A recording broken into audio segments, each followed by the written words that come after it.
오늘 성령을 받았느냐 이런 제목으로 오늘 말씀을 선포하도록 하겠습니다. 신앙생활하는 성도들의 입장에서 볼 때 목사가 성경 지식도 탁월하고 영성까지 갖춘 이런 담임 목사를 만나기를 원할 거예요. 그런데 그게 마음대로 되지 않아요. 내가 좋아서 만난 배우자도 살다 보면 허점이 보이고 여러 가지 어려운 일이 있는데 어떻게 담임 목사를 맞춤형으로 만날 수 있겠어요? 우리의 부모도 마찬가지요. 내가 원하는 대로 내 부모를 내가 만날 수 없듯이 담임 목사도 내가 원하는 대로 만날 수 없다. 현재의 은혜가 족하다 이렇게 생각하고 우리가 신앙생활 한다면 훨씬 마음이 편할 듯 싶어요. 오늘 본문에 보면 두 사람의 실명이 거론돼요. 목회자고 전도자인 아볼로, 그리고 또 한 사람은 사도 바울입니다. 사도 바울에 대해서는 제가 설명을 안 드려도 너무나 유명한 사역자이기 때문에 잘 아시리라 믿고요. 아볼로가 어떤 분인지만 좀 더 살펴보도록 하겠어요. 우리 본문이 지금 사도행전 19장인데 19장이 막 시작되기 18장 24절 이하에 보면 아볼로에 대한 말씀이 자세히 나와 있어요. 그는 알렉산드리아에서 태어난 유대인이다 그렇게 돼 있어요. 그리고 자라면서 그는 아마도 학구열이 있는지 말씀 공부를 많이 해서 이제 성경 지식이 탁월한 성경 교사로 많은 그리스도인들에게 존경을 받는 인물이었어요. 어느 날 예배소 교회에 있을 때 성도들이 성경 말씀을 섬세하고 구체적으로 가르쳐오는 그를 모셔다가 하나님의 말씀을 듣고 공부하고 싶어 한 생각이 들었어요. 그래서 얼마 후 고린도 교회 성도들이 아볼로를 초청해서 이제는 성경 공부를 하기 전 아볼로가 에베소 교회인들을 얼마나 열심히 잘 가르쳤는지 소문에 소문을 듣고 옆에 지역 고린도 교회까지 소문이 퍼졌던 거예요.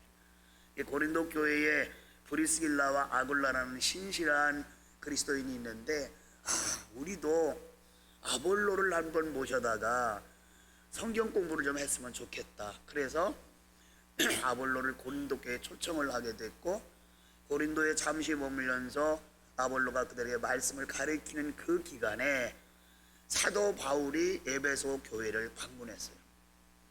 오랜만에 방문했는데 깜짝 놀란 거예요. 성경 지식도 많이 늘어나고 신앙도 많이 성장해 있었어요. 그런데 바울이 지켜보다 보니까 그들에게 뭔가 부족한 점이 보이는 거예요. 머리로는 잘 알고 있어요. 성경 지식을 잘 한단 말이죠. 근데 뭐가 좀 균형이 안 맞는 것 같아요. 그래서 바울이 그들에게 물었어요. 너희가 성령을 받았느냐? 이렇게 물으니까 에베소 교인들이 뭐라고 말해요? 아닙니다.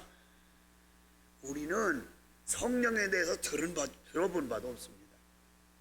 자, 여기서 성령에 대해서 들어본 적도 없다 이렇게 대답하고 났는데 바울이 거기서 충격을 받아요. 아니, 지금 여기까지 왔는데 초대교회 당시에 성령에 대해서 듣지 못한 사람도 있어? 그러면서 바울이 그들에게 안수를 내니까 그들에게 성령이 충만히 임했다 이렇게 말씀을 주고 있어요. 자, 그러면 오늘 사도 바울이 에베소 성도들 간에 나눈 대화에서 우리에게 주는 메시지가 무엇인지 살펴보도록 하겠습니다. 첫째, 성령 받아야 온전한 신앙인이 될 수가 있어요. 자, 성령은 보여요, 안 보여요? 안 보여요. 성령은 눈에 보이는 분이 아니에요. 성부, 성자, 성령 삼위일체 하나님이세요. 그런데 지금 에베소 교인들이 누구를 몰라요? 성령이 누구신지 몰라요. 그렇다면 성부 하나님에 대해서는 알고 지금 성자 예수님에 대해서도 조금 알아요. 누구를 통해서 들었죠? 아볼로를 통해서 들었어요. 요셉을 통해 요한을 통해서 들었어요.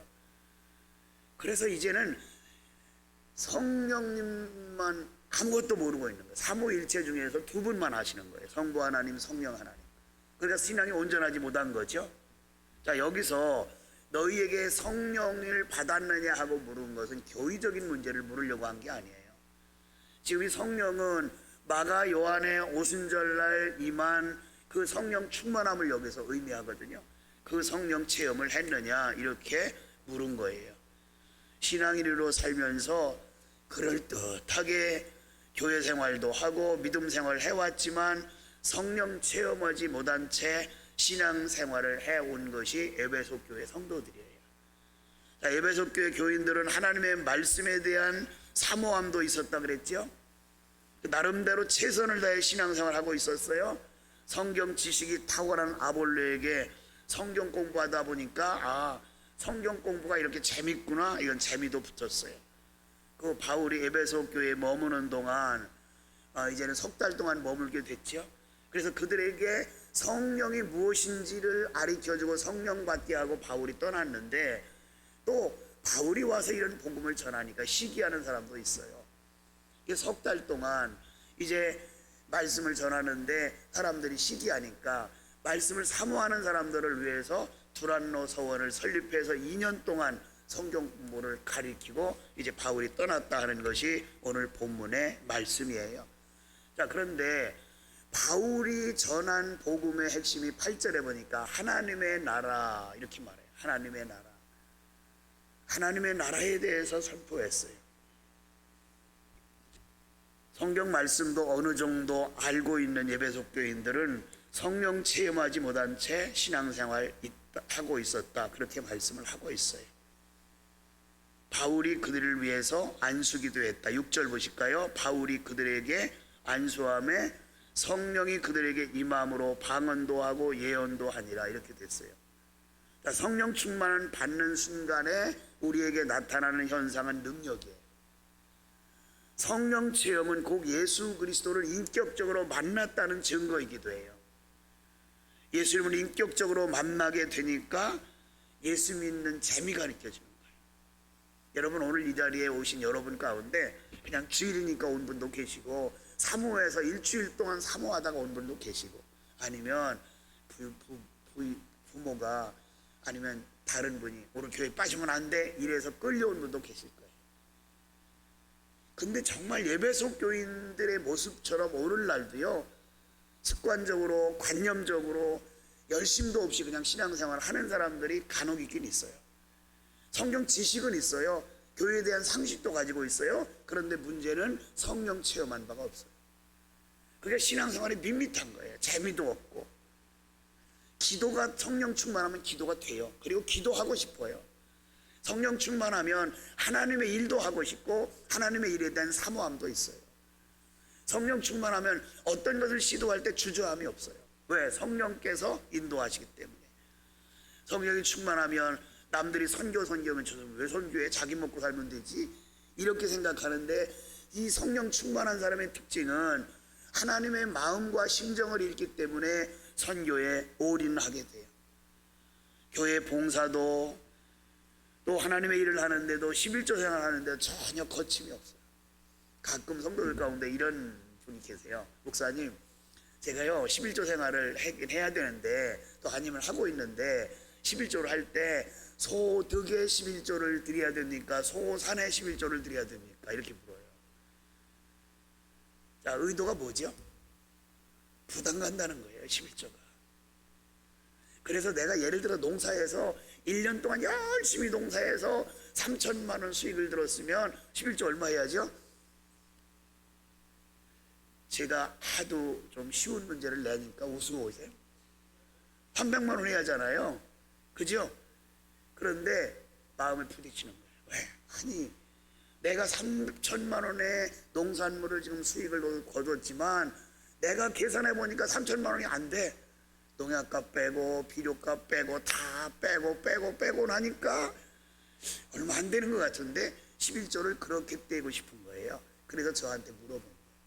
소득의 11조입니까? 소산의 11조입니까? 참 어렵죠? 이미 그분을 저는 읽어요. 은혜 체험하지 못했네. 하나님을 위해서 은혜 체험하면요 계산적이지 않아요. 더 드리고 싶고 감사하고. 제가 또 이렇게 설교 시간에 물질 강조한다고 시험은 들지 마세요. 지금 제가 뭘 강조하는 거죠?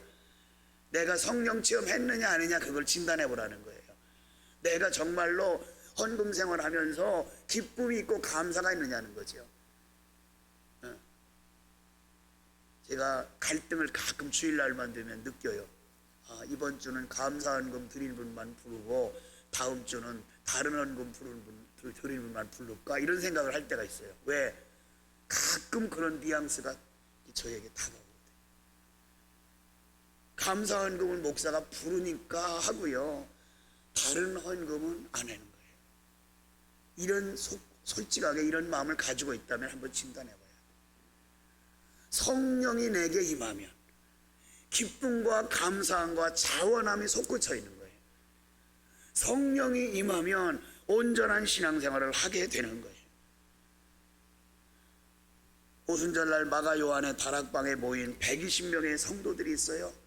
그들이 성령의 충만함을 받아요. 사도행전 1장 14절, 여자들 예수의 어머니 마리아와 예수의 아우들과 더불어 마음을 같이하여 오로지 기도에 힘쓰니라. 그리고 2장 15절, 모인 수가 약 120명이나 되더라. 그리고 나서 2장 4절에 그들이 다 성령의 충만함을 받고 성령의 말하게 하심을 따라 다른 언어들로 말하기를 시작하니라. 이 성령을 에베소 교인들이 못 받았던 거예요. 여러분과 저도 성령이라는 말을 신앙생활하다 누차 들어요. 그런데 그 성령이 도대체 내가 받았느냐 안 받았느냐, 이것이 잘 모른다는 거죠. 방금 전에 제가 예를 들어 헌금, 11조 헌금에 관해서 잠깐 예를 들었는데 그 한 가지만 가지고 여러분 자신을 진단해 보세요. 내가 과연 성령 체험했는가? 성령 체험해야 신앙생활에 재미가 있고요, 신앙생활 하면서 남도 전도할 수 있고 기쁨과 감사함이 넘쳐나요. 두 번째로, 회개해야 성령 받아요. 본문에 두 종류의 세례에 대해서 나오거든요. 3절에 보면 바울이 물어요. 성령이 모른다고 그러니까. 그런 얘기 들어본 적도 없다니까. 그렇게 바울이 이렇게 말해요. 그러면 너희가 무슨 세례를 받았느냐? 너희들 그럼 세례 받았잖아. 그럼 무슨 세례 받았어? 그러니까 그들이 뭐라고 말하죠? 요한의 세례니라. 자, 여러분, 요한은 예수님보다 먼저 오신 분이죠. 예수님이 이 땅에 태어나기 전에 6개월 전에 요한이 온 거예요.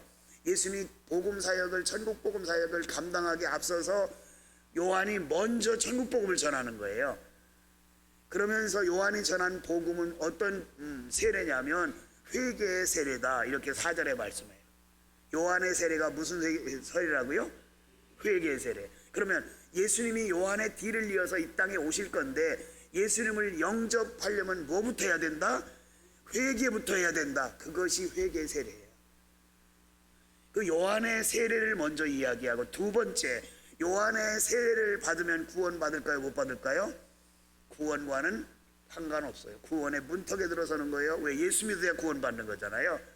그래서 요한이 와서 증거해요. 내 뒤에 오시는 예수 그리스도를 믿어라. 회개하고 예수 그리스도를 믿어라. 그래서 그들이 나중에 온 예수를 믿고 다시 뭘 받아요? 구원의 세례를 받아요. 이것이 우리들이 받는 세례를 바로 구원의 세례입니다. 회개해야 뭐가 온다고요? 성령이 오는 거예요. 회개하지 않으면 성령이 오지 않아요. 마가 요한의 다락방에 모인 120명의 성도들이 집중적으로 기도한 것이 세계예요. 회개할 때에 성령이 임했던 것을 볼 수가 있어요. 본문 4절에 보세요. 내 뒤에 오시는 누구를 믿으라고요? 예수 그리스도를 믿으라. 그렇게 선포했더니 그들이 예수 이름으로 세례를 받았다고 5절에 말씀하고 있어요. 예수 그리스도를 구주로 영접했다는 거죠. 이렇게 예수 그리스도를 믿고 난 후 세례 받은 것을 구원의 세례, 이렇게 이야기할 수 있어요. 이 구원의 세례는 회개 후에 받는 것이기 때문에 회개하고 예수 그리스도를 구주로 영접하면 반드시 성령도 받게 됨을 믿으시기 바랍니다. 마지막 세 번째로, 성령 받으면 하나님의 나라가 임합니다. 예수께서 이 땅에 계실 때 사람들에게 가장 많이 언급하신 말씀이 하나님의 나라죠. 마태복음 4장 17절에 보니까 예수께서 공생애를 막 시작하면서 사람들에게 회개하라, 천국이 가까웠느니라. 이 말이 뭐죠? 회개하라, 하나님의 나라가 가까웠느니라. 회개하면 뭐가 임해요? 하나님의 나라가 내 마음속부터 임해요. 누가복음 17장 20절 이하에 보면 구약 성경에 대한 지식이 있는 바리새인들이 예수님께 이렇게 질문해요. 하나님의 나라는 어느 때에 임합니까? 이렇게 누가복음 17장 20절에 질문하니까 예수님께서 이렇게 대답해요. 하나님의 나라는 여기 있다고도 하지 못하고 저기 있다고도 하지 못하고 하나님의 나라는 어디에 있다고요? 내 마음에 있느니라. 예수 그리스도를 회개하고 성령 받으면 하나님의 나라가 어디에 시작돼요? 내 마음속에 시작되는 거예요. 내 마음속에부터 하나님의 나라가 이루어져요. 하나님의 나라가 내 마음속에 이루어지면 생각하는 모든 것이 하나님의 나라에 초점맞춰 있고 내 가슴이 뜨거워서 하나님의 나라를 사모하게 됩니다. 바로 이것이 오늘 본문 우리에게 주시는 말씀이에요. 자, 본문 8절 말씀 보세요. 바울이 회당에 들어가서 석 달 동안 담대히 뭘 전해요? 하나님 나라에 관하여 강론하고 권하되. 여러분, 가장 확실한 것은 가장 담대하게 전할 수 있어요. 바울이 하나님 나라에 대해서 강론했다는 말은 하나님 나라에 대한 확신이 있었던 거예요. 그래서 하나님의 나라에 대해서 전했던 거예요. 성령 충만한 바울이 가슴과 머리에는 온통 하나님의 나라뿐이었어요. 그래서 바울이 일평생 가는 곳마다 전한 복음의 핵심, 이것이 하나님의 나라였어요. 그것이 성령 충만한 자의 특징이기 때문에 그래요. 성령받아 하나님의 나라가 임하니까 생기는 것이 뭐냐면 공동체 의식이에요. 나 홀로 살지 않고 함께 해야지. 7절 보실까요? 바울에게 안수받고 성령 받은 사람이 몇 명쯤 됐어요? 12사람쯤 됐더라. 혼자가 아니라 함께 했던 거예요. 성령 받으면요 공동체 의식이 생겨요. 성령 받기 전엔 나밖에 몰라요. 이기적이에요. 우리들이 같이 생활하다 보면 엄청나게 이기적인 사람이 있어요. 나밖에 모르고 내 가족밖에 몰라. 좀 생각해 봐야 돼요. 성격이라고 하지만 그 세상 사람들 얘기고, 우리는 결론적으로 말하면 은혜 체험하지 못해서 그래요. 성령 체험하지 못해서 그래요. 성령 체험하면 공동체 의식이 생겨요. 나 홀로가 아니에요. 모두가 하나예요. 그래서 성령 충만하면 우리나라에서 전도하기도 힘든데 땅끝까지 복음을 전하는 생각을, 사명을 가지고 나가요. 왜? 그들도 우리의 형제의 자매라고 생각하니까.